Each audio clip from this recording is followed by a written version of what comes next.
After taking care of the paralyzed CEO for 2 years, he recovered. The first thing he did was to propose to the white moonlight who had abandoned him.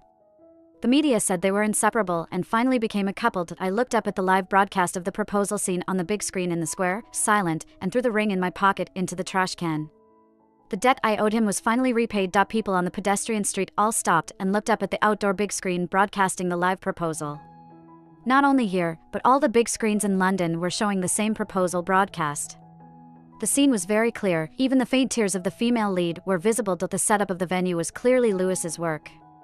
In the few months when he was almost fully recovered, he was drawing this draft. Even the style of the fireworks was personally handled by him. Back then, he held my nape, his fingertips cold, asking me what flowers I liked, and I said, hyacinths. But the entire proposal scene on the big screen was surrounded by a passionate sea of roses, and the standing female lead was not me but Lewis's ex-girlfriend, the star designer Gloria. I calmly threw away the dull ring in my pocket into the trash can. It was unattractive and too big. Fortunately, I didn't need to keep it anymore. I threw the ring into the trash can and felt the calmest I had ever been. Not a single tear fell.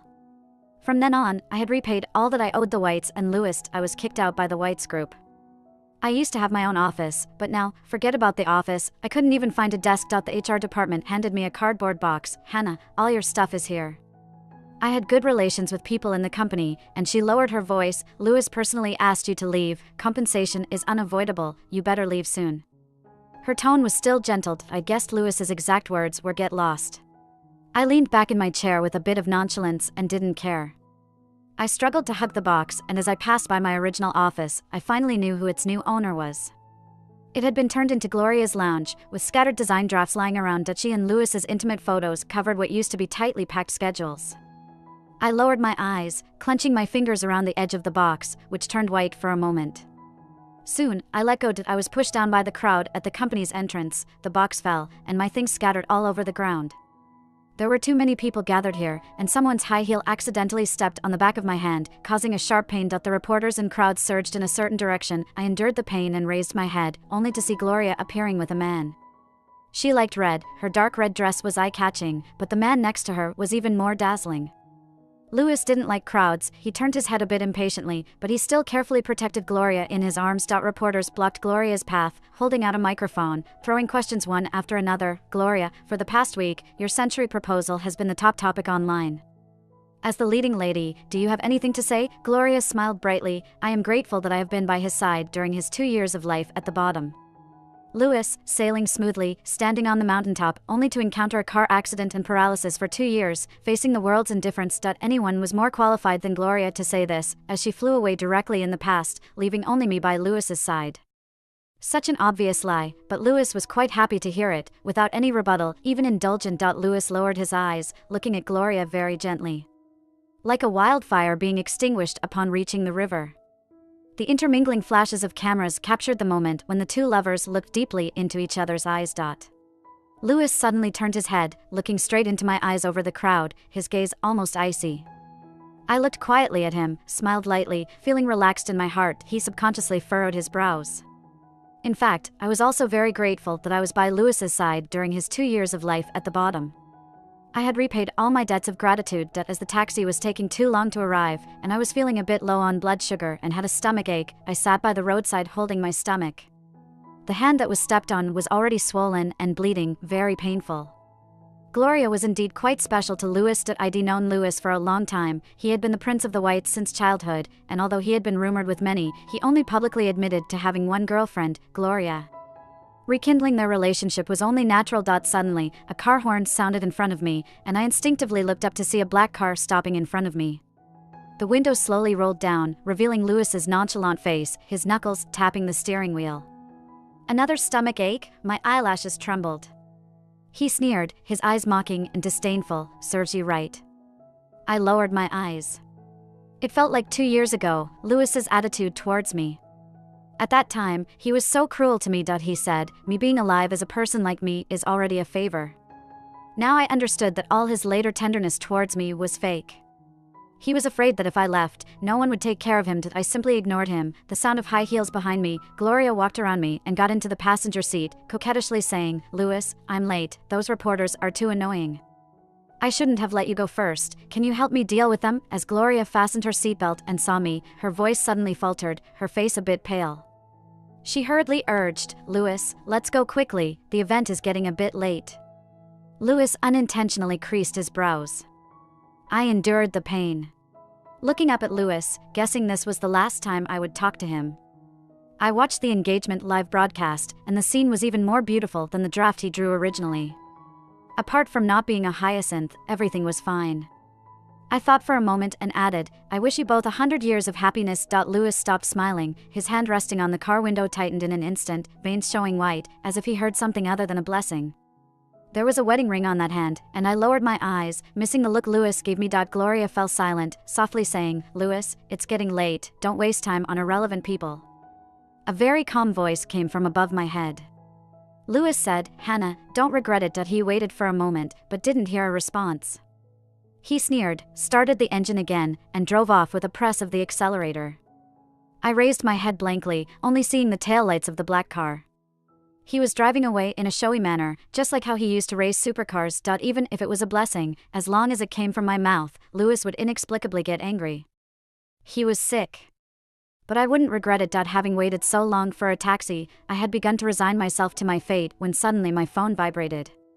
A message popped up, simple and to the point, where are you? I hesitated for a moment, then sent my location. Half an hour later, I was sitting in a business car, stiffly extending my hand, while the young man in front of me was treating my wounds. William raised his eyes. Does it hurt? I tensed my body fearing any movement, and shook my head. William glanced down, blew a cool breath on my hand, and my hand shrunk back. I opened my eyes wide and repeated, I said it doesn't hurt. Only then did William release my hand, slowly saying, I didn't hear that. I now felt like a treacherous vassal. As Louis's longtime follower, Louis had fought with William 10 times, and 11 times, they were archenemies. Especially during Louis's 2 years of paralysis, William almost swallowed all his assets. Although I don't have much to do with Louis now, it's still difficult to change overnight. William lazily leaned back. There is a banquet tonight, and I need a female companion. I looked down, my wound had been treated. Will Louis be there too? William nodded. I didn't look at him, and after a long pause, I finally spoke. If you're trying to hurt Louis by using me, you might be disappointed. He doesn't care about me. My voice was soft, calmly stating the facts. William fiddled with a lighter, a flash of fire illuminated his knuckles, and he said, that's not necessarily true. I turned my head to look out the window at the passing street scene and smiled. I remembered Louis when I was 17. He laughed unreservedly and contemptuously in front of all our friends. He said, Gloria? I could never like Gloria. When I was trying on dresses for the event, William was there the whole time. His eyes were critical, not satisfied with more than a dozen high-end dresses he tried on. Actually, I didn't want to go to that party, but William insisted, and I couldn't refuse. When I left the Whites half a month ago, I was not allowed to take anything with me, and it was the old lady from the booths who temporarily sheltered me. So I would try to fulfill whatever William wanted. As I tried on a silver-white dress, the skirt shimmered like the galaxy. William's gaze finally paused, and his Adam's apple rolled. This one. I looked into the mirror beside me, and suddenly froze. The person in the mirror was both unfamiliar and familiar, stunningly beautiful. Like the girl who had been quietly in the background behind Louis for years, so plain and unassuming, suddenly became the center of attention without equal. This was a side of myself I had never seen before. I reached out, cautiously touching the cool surface of the mirror. William stood behind me, a necklace slipping from his fingertips. He put it on me, his breath warm, his voice casual, Gloria. Not to spite them. Just to let Louis know he's not only paralyzed, but also blind. It was my first time attending such a formal event. After so many years by Louis's side, I was never his companion. We arrived rather late, and just before entering the banquet hall, I looked up at William. The hall lights momentarily illuminated his profile, his jawline sharp and dazzling. Murmurs of approval arose around us before I snapped out of it. Who is the girl William brought? Isn't he always unaccompanied? A person familiar with Louis suddenly looked at me, stunned. Isn't that Louis's unremarkable little assistant? Before the sentence finished, I heard the sound of a glass breaking on the floor. I followed the sound with my eyes. Louis stood nearby, a wine glass shattered on the floor, spilling onto Gloria's trailing skirt as she let out a soft scream. He paid no attention, staring directly at me, seeing me for the first time with a hint of bewilderment. I made him feel astonished and distant. Gloria lifted her head, took a moment to recognize me, looking incredibly incredulous. I nodded politely and started conversing with William. Lewis then noticed the man beside me, his eyes cooling, and he walked over quickly, reaching out to pull me over. William reacted swiftly, blocking him and pulling me back behind him. Lewis peered around William, looking at me. "Gloria, come here." I had never stood in someone else's line in front of him, let alone hide behind someone else. Whenever he called my name, I used to run to him no matter how far he was. But not anymore. I didn't take a step back, and in a calm and peaceful manner, as I always did when talking to him, I softly said, "After all these years, I've done enough." The midsummer breeze blew through the window. "Lewis, we have no connection anymore." His face turned pale in an instant. Midsummer is a season for unexpected encounters. I was a child sponsored by the Whites, not just me. Our county has been helped to rebuild by Lewis's mother since the earthquake. My first visit to the Whites' house was when I was 15, having ranked first in the school's exams that year. I was brought along with the teachers to express gratitude to Mrs. White. Mrs. White was as gentle as I had imagined, chatting with the adults about plans for the next year while handling countless phone calls, looking very busy. I stood to the side, glimpsing a photo on her desk. The youth in the photo was about my age, with delicate features, looking somewhat impatient at the camera. Arrogant as a prince. The butler suddenly knocked on the door, looking a bit distressed. "Madam, the young master is out racing on his motorcycle again." Mrs. White, busy as she was, casually nodded, "Bring him back." The butler's expression was troubled. It seemed like a difficult task. The adults nearby pushed me forward, teasingly suggesting, "Mrs. White, let Hannah go with him, she gets along well with people her age." Mrs. White's gaze finally fell on me. I clenched my fingers, mustered up courage, and nodded, "I can do it." Even if I couldn't, I had to. I followed the butler to the area where Lewis was. He was only 17 at the time, but already carried himself with grace. The black and red motorbike zoomed through the wind and stopped when it approached me, his hand removing the helmet, revealing his long, tired eyes. He asked, "Who are you?" I closed my eyes, my face pale. I thought I was about to be hit. After a pause, I managed to say, "I'm Hannah." He showed some interest. His second sentence, "Mrs. White sent me to bring you back." He turned cold. Lewis wasn't obedient, but I was stubborn too. I waited on the side of the road. And when he circled around and found me still there, he circled again. By the third round, he probably felt a bit embarrassed, got off the bike impatiently, and took me back with him. I trailed behind him, feeling like he was so tall. The midsummer evening breeze drifted by. I remembered his name. Lewis. Mrs. White wanted someone his age to keep an eye on Lewis, so she left me there, as Lewis's little sidekick, watching over him to prevent him from misbehaving. Lewis was in his teenage rebellion phase, particularly detested me, thinking I was his mother's spy. He always bullied me, but even after wiping away my tears, I continued to follow him. He didn't bother to care anymore. In Lewis's words, he was just fed up. Everyone knew that although Lewis was a womanizer, there was always a plain girl by his side, almost invisible, only appearing to stop him when he was up to no good. I had been studying hard, trying to meet Mrs. White's demands, and following Lewis for 7 or 8 years. All this time, I harbored a secret. The year I finished the college entrance exam, I stood under the wisteria tree, Lewis leaning on the courtyard railing. He spoke casually, but it felt like he suddenly gripped my heart, uncovering my secret. He asked, "Do you like me?" I froze in place, unable to move for a long time.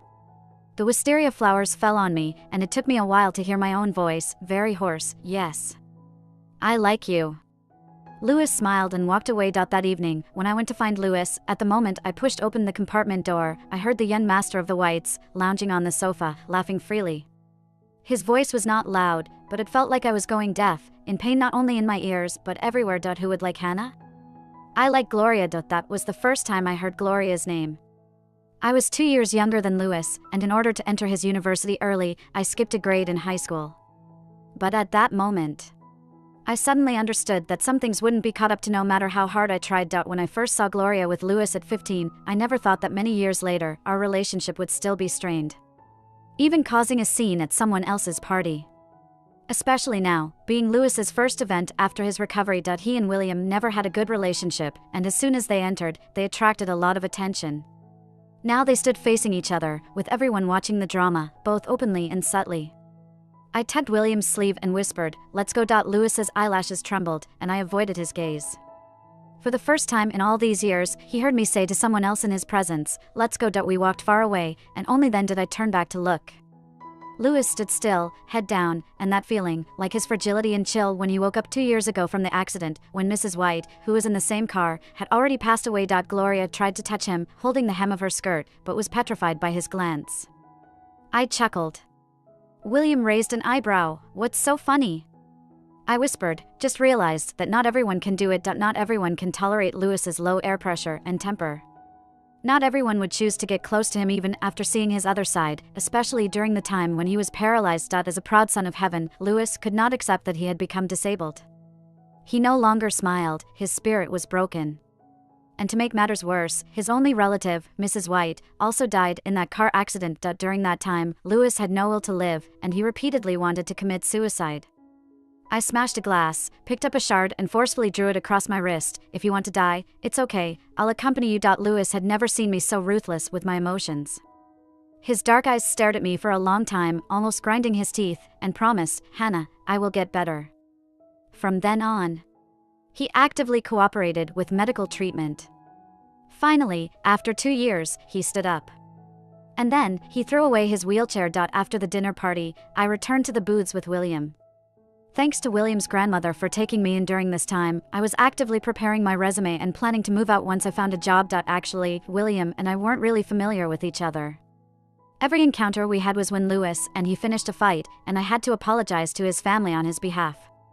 His grandmother always welcomed me warmly, waving a fan and saying, "Oh, it's okay, young people fight sometimes, come and sit for a while." I would sit there for the entire afternoon, awkwardly watching as William's grandmother applied ointment on his wounds, with the afternoon sunlight streaming in.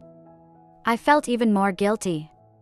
I never expected that when I was in trouble, it was the booths who reached out to help me. William and I were not talkative people, so the car ride was unusually quiet. I was a bit reserved, sitting upright like a primary school student, not daring to look around, just staring straight ahead. But when I happened to glance through the rearview mirror and saw William, he must have been a bit tired, with his narrow eyes closed and lengthy eyelashes. The neon lights momentarily illuminated his face. William opened his eyes, sensing me looking at him through the mirror. It was a bit awkward, but not too much.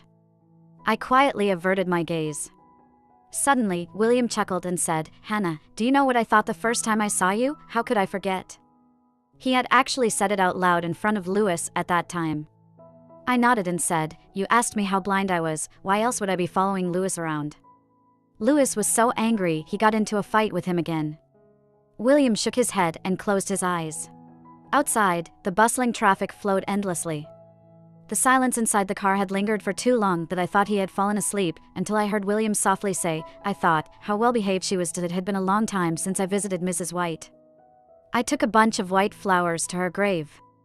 Lewis had just taken over the company not long ago, when a truck out of control crashed into the White's car, resulting in the death and injury of the mother and son. She was a kind woman. If it weren't for her, I wouldn't even know where I would be today. I cleared the weeds around her grave a little, and chatted with her slowly. Mrs. White, the charitable endeavors you cared about are still running smoothly, and the foundation's thank you letters pile up year after year, filling up an entire room. I lowered my gaze, watching a drop of dew about to fall from the flower. Lewis's paralysis had healed, and everything was back on track for White's group. He recently got engaged, and the media made a big fuss about it, describing the engagement ceremony as a once-in-a-lifetime event. You know the leading lady too, it's Gloria, the girl Lewis brought home. They have a great relationship, and everything is moving in a positive direction. Only me, all these years, still stuck in the same place, with no direction. The woman in the photo on the tombstone looked gentle, as if she had listened to all of this. I touched the photo. I have resigned from the company, would you blame me? Of course, she wouldn't answer. The cemetery was silent, death has no sound. I covered my face, tears seeping through my fingers.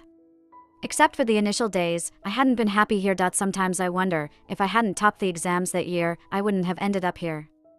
I cried quietly for some time, before packing up and preparing to leave. When I stood up, I noticed someone standing not far away. I didn't know how long they had been watching. I lowered my gaze. There was only one way out of the cemetery, towards Lewis's direction. He probably came to visit Mrs. White, just at the wrong time. And that's how we bumped into each other. As I was passing by him, I heard Lewis speak, crying at my mother's grave, you. Before he could utter more mocking words, I turned around, looked up at him, tears brimming in his eyes, but not falling. Lewis swallowed the remaining words in his mouth. Actually, my relationship with Lewis wasn't that bad.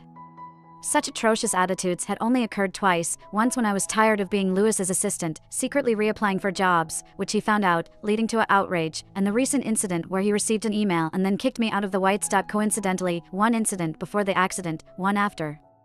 2 years apart. But I was no longer as devastated as I was back then. I just silently watched him and asked the person I had been long ago, Lewis, did you really think I wouldn't be upset just because I never showed emotions in front of you? Did you really think that no matter how you acted up, I would always follow you like I was 15 years old and always be there for you? Lewis pursed his lips, his eyes dark. His hand hanging by his side curled a few times, then clenched tightly in an instant. Lewis sneered and raised his lips, saying, Hannah, you'll never clear your debt.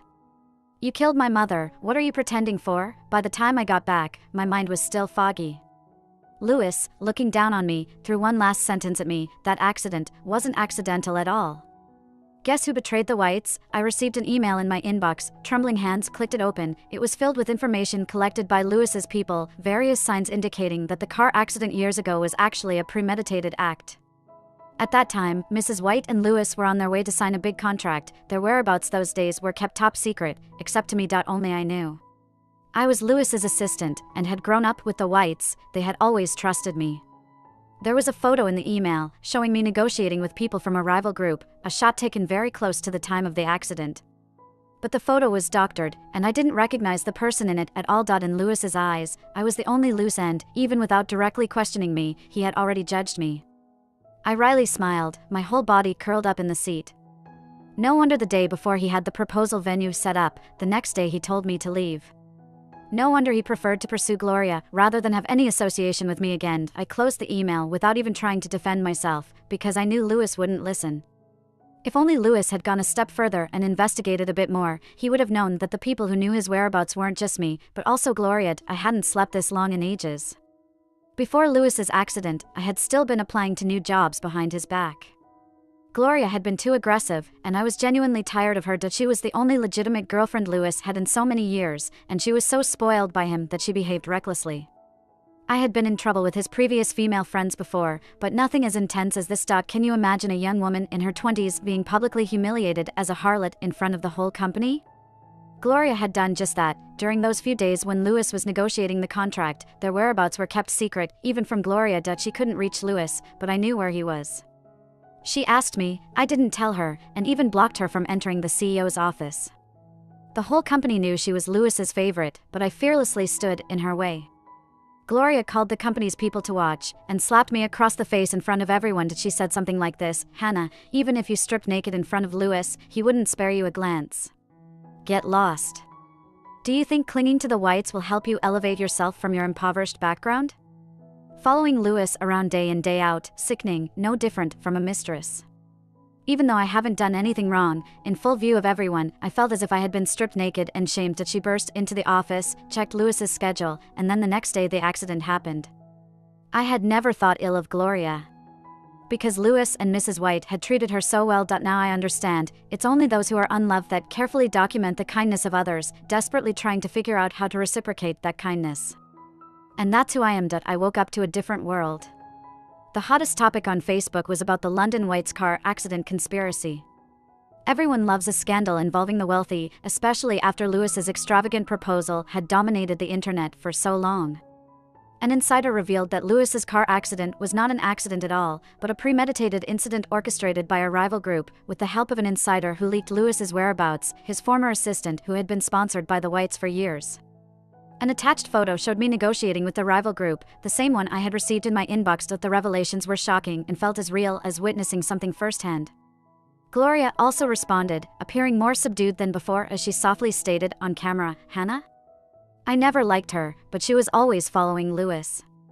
We even had a falling out because of her.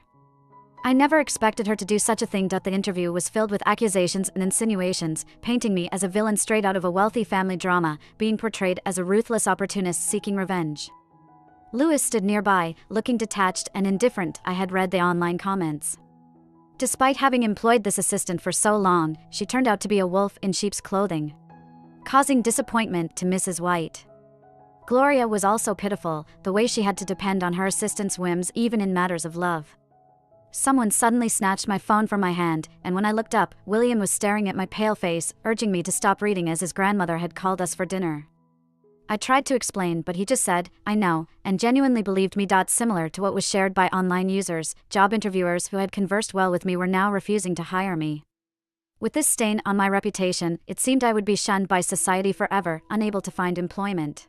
This was the ending Lewis wanted for me, bleak and full of despair. Only the Booths company dared to offer me a job, as I had applied everywhere, including the Booths. Yet, when they made an offer, I declined. William, looking at my resume, asked me, why? I shook my head, explaining that my tainted reputation would only bring trouble to even such a prestigious company like the Booths. William turned his head, gazing at me quietly for a moment, and then with a tinge of helplessness, he smiled, saying, "Gloria, you are indeed slow to react. Slow to react?" I stared at him, caught off guard, but before I could reply, the police arrived and took me away. The Whites had reported the incident, and as a person of interest and suspect from the event years ago, I was to face interrogation. Before entering the interrogation room, I caught sight of Lewis and Gloria. Both of them wore expressions that were intriguing. Gloria exuded a gambler's resolve, having handled things intricately over the past few years. She probably had gotten rid of any evidence long ago. The only obstacle remaining between her and Lewis was me. With me sent to jail, Gloria could finally rest easy, and not only was the extravagant proposal true, but an incredible wedding was also on the horizon, which would make her the envied Mrs. White. Lewis looked at me with a mix of emotions, his jaw clenched tight. I noticed his hands were trembling slightly while absently fiddling with his fingertips. Meeting my eyes briefly, he then averted his gaze, with a hint of redness at the corners. I turned away and entered the interrogation room. Over several hours, the police combed through the details of my life, leaving no stone unturned. Besides the incriminating photo, more evidence emerged implicating me, forming a meticulous net that seemed destined to entangle me. I was temporarily held in custody for about 10 days. Though the period wasn't long. The impact of the White's car accident case online had been significant. The conspiracy theories were rampant, and the authorities had to be thorough in their investigation, not missing any shred of evidence. During these 10 days, I didn't think much. It was the best rest I had had in a long time, sleeping soundly in the darkness. On the 10th day, the truth of the case came to light, and I was acquitted. As my innocence was proclaimed, another person was added to the list of fugitives, Gloria. The unveiling of this declaration truly brought about repercussions. The interviewers who had previously rejected me circled back, expressing interest in hiring me. I declined all offers, including the one from the Booths, for I had no intention of joining any of them. My hometown called, and a respected teacher from my school, highly regarded like Mrs. White, asked if I would be willing to return to teach and support the educational development in the region. I agreed. I paid a final visit to the Whites, and this time, nobody stood in my way. I had left behind everything at the Whites before, thinking my room would be dusty and abandoned. To my surprise, when I opened the door, everything was spotless and bright, with sunlight streaming onto a newly folded flower on the table. As I swiftly packed my belongings, I hesitated when pulling open a drawer. Eventually, I retrieved an old photograph from a hidden compartment inside the drawer. It was a picture taken of Lewis when we were 17, captured in a moment of youthful exuberance, with the wind ruffling his hair as he walked ahead playfully with friends, glancing back as if to see if someone was following. It was a picture I had secretly taken of Lewis. I chose not to take the photo with me, leaving it on the table instead. Whether Lewis would keep it hidden away or discard it, it was his decision to make. The purple wisteria tree in the courtyard bloomed once again, its delicate flowers cascading gracefully. I stood there, admiring the sight. Lewis stood behind me, softly calling my name, Gloria. It seemed as though he didn't want to disturb what felt like a dream. Turning around, I smiled at him calmly. Lewis, with bruises under his eyes, a slight beard growing on his chin, had shed his air of arrogance. As the heir of the Whites, I had never witnessed Lewis look so cautious and almost humbled. His eyes flickered, his voice hoarse as he said, "Since recovering from my injuries, I have been investigating the car accident nonstop. When I found out it was linked to you, I couldn't continue. Just the thought of that evidence was suffocating. I never thought you would betray us." Once that idea took root, it was impossible to ignore. He chuckled ruefully. "You understand, right? People like us are no strangers to betrayal, we are used to being backstabbed. But when it involves you, I can't handle it. Do you know what I thought as I went through the files? I wished I had died in that car accident. All that followed, like the grand proposal, was just for your benefit." He said a lot, talking about his inner journey. But I just looked at him with clear eyes and gently interrupted, "No. Lewis was stunned. I smiled and said, actually, when you did it, you already knew you were wrong. But you felt it didn't matter, whether my betrayal was a misunderstanding or real. No matter what you did, I will forgive you. In fact, I have always been very clear that if it weren't for Lewis being paralyzed, with everyone around him falling over each other to please him, he wouldn't have noticed me. His gaze always lingered on girls like Gloria. Even the ring he gave me at that time was the wrong size. He remained silent for a long time, and I thought it was the shadow of a falling leaf on the ground. I didn't expect it to be tears falling from Lewis. He reached out to hold my wrist and begged, I'm a scoundrel. Can you forgive me one last time? The purple wisteria tree swayed shards of light, reminding me of a long time ago, when I was 17. Lewis leaned against the railing and lazily asked me, Gloria, do you like me? But now, I thought for a moment, gently pulled away his hand, and said, I will not forgive you. He saw the gray-brown scar on my wrist, his pupils constricted, his lips trembling, but he couldn't say a word. I patiently spoke to him as if coaxing a child. Lewis, Mrs. White saved your life in the car accident. You must live well. The Whites group is her life's work, and you must protect it. I'm leaving. Lewis's face turned pale, blood-drained. At that moment, it was as if his heart had been hollowed out. Someone he took for granted was leaving him forever. The midsummer wind never looks back. Recently, the winds of change in London have turned. The protagonists of what was once called the proposal of the century, one has become a scumbag and the other a vile woman. Gloria has sinned, and Lewis has been an accomplice. The stock of White's group plummeted, and for unknown reasons, Lewis crashed his car and broke his legs, forced to sit in a wheelchair. As I sat on the bus heading home, I received a text message from Lewis. He said, I will repay you what I owe you. I casually blocked him. I looked out the window at the scenery, rocking back and forth, just like when I arrived. The reflection of the person next to me on the window glass, William, seemed to be sleeping deeply, leaning against the seat with his eyes closed. He, a CEO, insisted on personally transporting high school supplies and insisted on coming along. I couldn't stop him, so I let him follow me. The bus swayed, William's head resting on my shoulder, still asleep. I smiled and pursed my lips. I looked ahead, the scenery changing along the way, but I was certain that I was about to embrace my countless midsummers.